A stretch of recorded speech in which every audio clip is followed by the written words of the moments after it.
Hi, I'm Darryn Farrugia and welcome.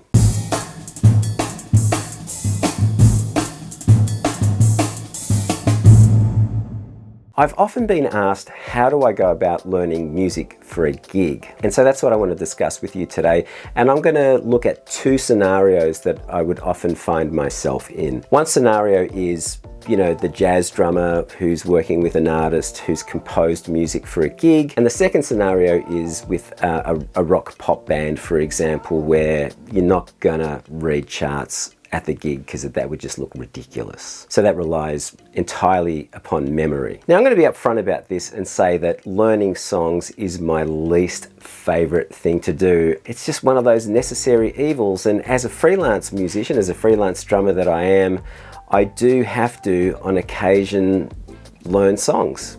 So I've got to grin and bear it. So here's my approach. So the first scenario, which is one that happens quite often, is when an artist, in this case a jazz artist, it could be a vocalist or an instrumentalist, will have written lead sheets, not specific drum parts like you would get if you were playing in a big band.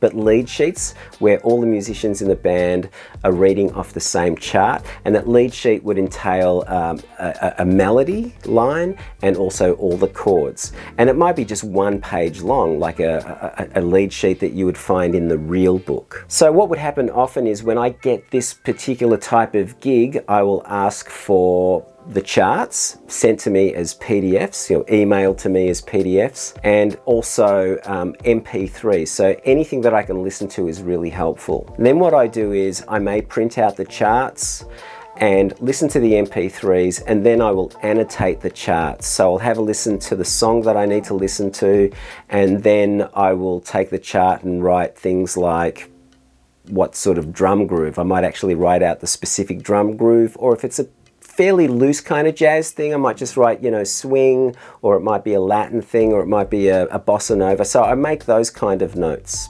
So I'm not necessarily reading off a specific drum chart, as I said, but interpreting that lead sheet, for example, so that it informs me as to what it is that I need to play.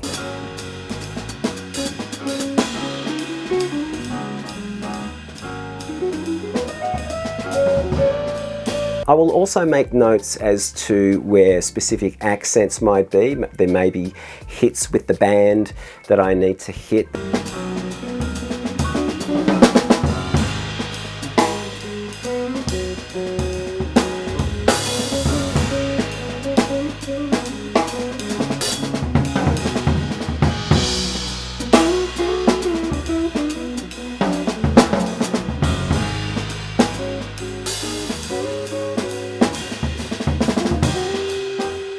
Often in these situations, I do have the luxury of a rehearsal, but that rehearsal might be brief. It might be just a quick top and tail kind of rehearsal in the jazz club, let's say, before the actual gig, before the people rock up. So you might get there a couple of hours early and just run a few tunes, or run all of the tunes. We call it a top and tail. So you're only sort of working on the head in and the head out, etc. And also, this depends on the complexity of the piece or the complexity of the arrangement. And often in these situations, the arrangement might happen during the rehearsal. We might say, okay, there's going to be one head in, with the melody, and then there's going to be two choruses of piano, there's going to be a bass chorus, and then they might be, we might trade fours or trade eights, and then we're going to go back into the head out, and then we'll go to the coda to finish. That might be how you arrange the tune. And this is very common. This is what I'm faced with most of the time. The other luxury of this, of course, is that, because I can read music, and more about that later, I can have the luxury of having a music stand and refer to that chart, and that will inform me as to what it is that I need to play. So that's one scenario. The second scenario is if I'm learning songs for a band that I've joined, and I don't want to read the charts on the stage because that would be just totally uncool and really daggy, I guess. So this opportunity came in last year to join a band, a very famous Australian band called the Eurogliders, and the first thing I asked for was a recording of the band so I could learn the tunes. Now this is going to be the first time I actually committed an entire gig to memory, like in a long time, where I didn't even put pen to paper once. And so the way I learnt these songs was really by listening to the recordings, and I just listened to them as much as I could. Now, before I say anything else, this is my mantra: familiarity is your best ally. So the more familiar you are with the songs, then the easier it is to be able to memorize these. So I became very lacking in confidence when it came to my memory, because I just got so used to, you know, reading charts.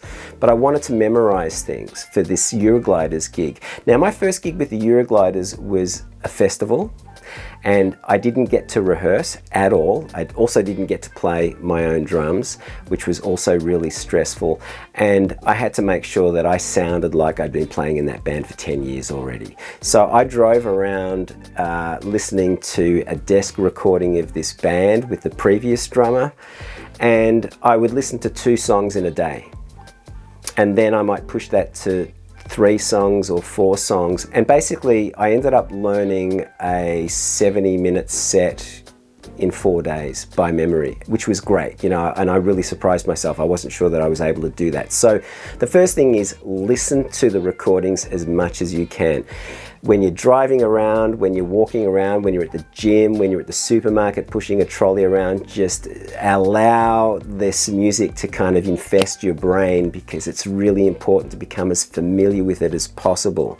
I might listen to one song and then go back and listen to it again, and just listen to it about 3 or 4 times, and then go to the next song and do the same process, and then just listen to those 2 songs over and over. And then when I reach my destination, I go about what I have to do. When I come back in the car on the way home, I might listen to those songs again and add a 3rd one. So I try not to listen to everything at once, because that's impossible, but I just do it in bite-sized chunks. So, you know, 1, 2, 3 or 4 songs in a day, depending on how much time I've got in a day. And this is all from memory, so I'm not putting pen to paper at all. My first gig with the Eurogliders was a success.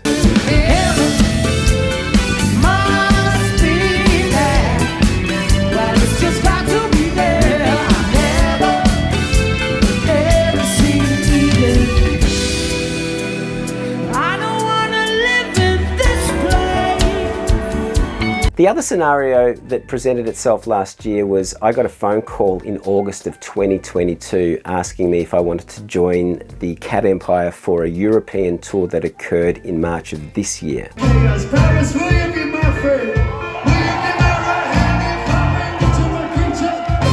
I'm not gonna miss you, ask you why. So I had quite a few months to mentally prepare for this, and I knew that I could you know, sort of allow myself a lot of time to not have to worry about learning the songs until maybe a month or 2 before the tour actually started. However, something happened. In December of last year, I got a call from the guys in the Cat Empire asking me if I could do a rehearsal the following week. And I was not prepared. So the first thing I did was ask for a song list. What songs do I need to learn for this rehearsal? And they gave me 15 songs to learn. And because that was in December, so exactly a year ago today, I was put in a position where I had to learn a bunch of songs in one day. So how did I do that? So it was really simple. I actually just wrote out very quick charts. I was given the versions of the songs that I needed to learn. As it turns out, it was all the album versions, and I was able to find all those songs in a hurry on YouTube. So I wrote really quick charts. And when I write a chart like this, the first thing I put on the top of the paper is the title of the song and the tempo, because I knew that in this situation it was going to be my responsibility to count off the tunes. Now I've got to say, there's a lot of anxiety on my part when it came to jumping in on this rehearsal, because the band were rehearsing for 3 days at a studio, preparing for some gigs. And they're a their drummer, who I was filling in for, was only doing the first day, and then I was going to do day 2 and day 3 of these rehearsals. So in order to alleviate some of my anxiety, I asked the guys in the band if it would be okay if I came in and sat in on the rehearsal for maybe an hour or two and listened to the band rehearse, just to see how they go about things and how they go about the rehearsal process and how loud they play and what gear I need to bring and all of that sort of stuff. And it kind of settled me down a little bit. So what I did was, when I got that song list, in order to be prepared for this rehearsal, I wrote out these really quick charts with the title, the tempo, and then all the details, all the grooves, how many bars, you know, what's a chorus, what's a verse. If you can put as much information on that chart as you possibly can, then that's going to make it easier for you. All I wanted to be able to do when I got into this rehearsal was play it like I knew it. So in order to appear confident at the rehearsal, I counted off the tunes, and they were happy with the tempos. But sometimes if you play off an original recording, the band may have been playing those songs for ages and they might play them faster, or maybe they might even pull the tempos back. But I wanted to go in like I knew what I was doing. So that got me through. Now the other thing I did when I did those rehearsals and played those 15 songs at the rehearsal was I actually recorded the rehearsal. And then I spent the rest of the summer listening to those songs so that I could memorize those songs without having to look at charts. The charts acted as a reference, and certainly I read those charts at the rehearsals, but I did not use those charts at any gig. So I recorded the rehearsal and then just, you know, put those songs in my phone. I Bluetoothed them to my stereo in my car, and whenever I drove around, I was listening to that music. And again, I would do the same thing. You know, I might listen to 3 or 4 songs in a day. So then by the time it came for me to do the dedicated rehearsals for the tour that I was about to do, which occurred in March, those rehearsals kind of happened towards the end of February.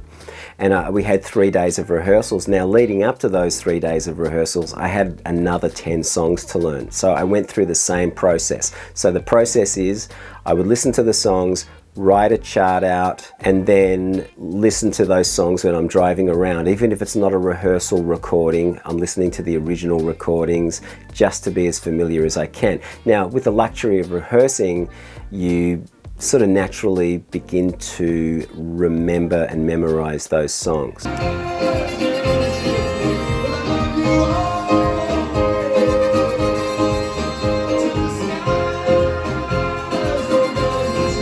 Another important takeaway here is, if you don't have a lot of time to learn songs from memory, and it's a situation that allows you to kind of make charts and read charts on the stage, then do it. This is why I think reading is important. We talk about reading music like, you know, it's all about just being a chart reader. But I think one of the key things that's not discussed enough is that being able to read music means that you can actually write music. And that means that you can really diminish the amount of time that you spend learning a song by writing a chart. In fact, with some music, you can actually write the chart in real time. That is, that you can press play on the recording that you're going to learn and actually write the chart out as you're actually listening to the recording. And that's a massive time saver. It really is. So have a think about that. If you're not really good at reading music, this in itself is a good enough reason to learn. And having said that, I don't do a lot of chart reading gigs these days. You know, that era for me doesn't really exist all that much. But the benefit of being able to do that is just writing out charts to help you learn songs really quickly. Anyway, I hope this information is useful to you. I'm really keen to know what your approach is, because you know, we all have to learn songs. We're musicians. So how do you do it? Do you write out charts? Do you memorize it? Do you just listen to it a lot? Do you have a way of writing music that maybe no one else can understand but works for you? So leave your comments underneath. I'm really keen to see how you're going about doing it. Anyway, I hope this information is kind of useful to you. I just wanted to share this with you. If you like the video, you know, give it the thumbs up. If you haven't done so already, subscribe, and remember to hit that notification bell so that you know when I've uploaded a video, which is every week. So until next week, have a great week, and see you all soon. Bye.